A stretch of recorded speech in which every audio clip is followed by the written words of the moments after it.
So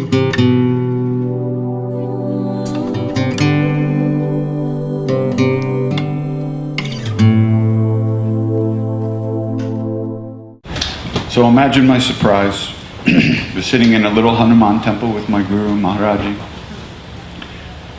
And he looks at us and he says, Hanuman, Krishna, and Christ are the same.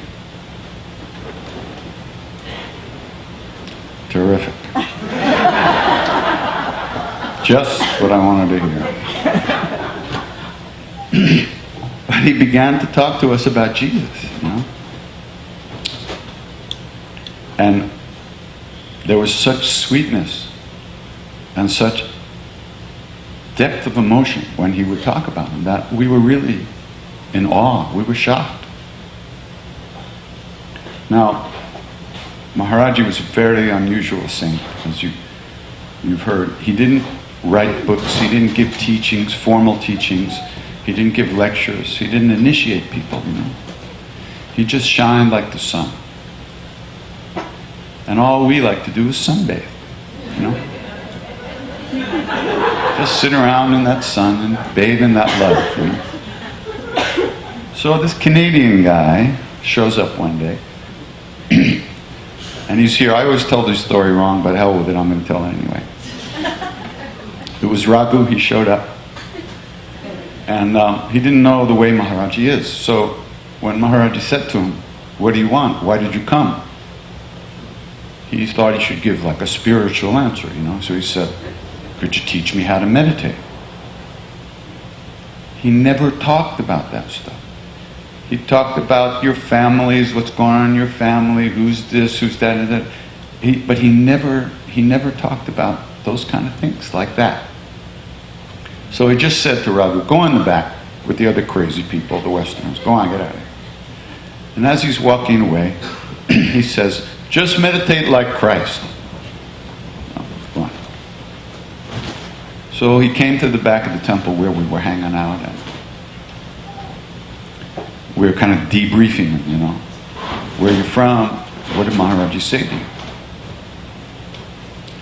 He said to meditate like Christ. Jesus.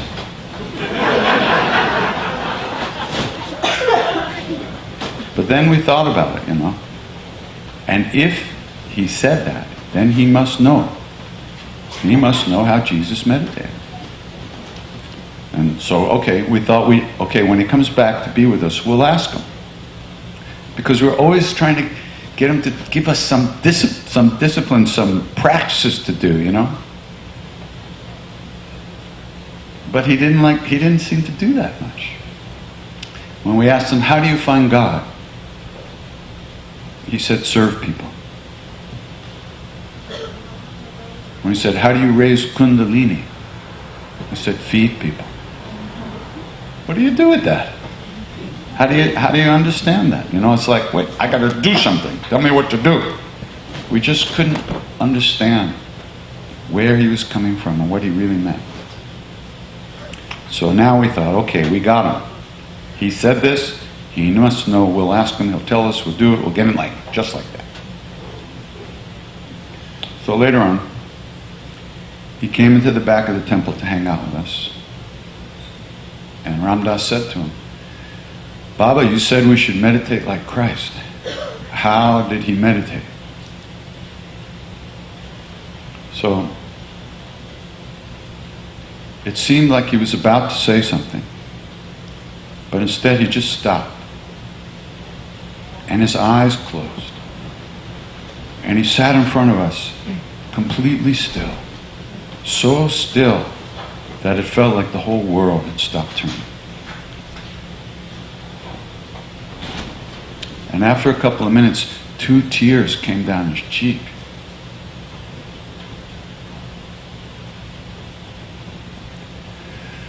And then he opened his eyes. He looked at us and he said, he lost himself in love. He lost himself in love. That's how he meditated. He lost himself in love. He's one with all beings. He never died. No one understands. He lost himself in love.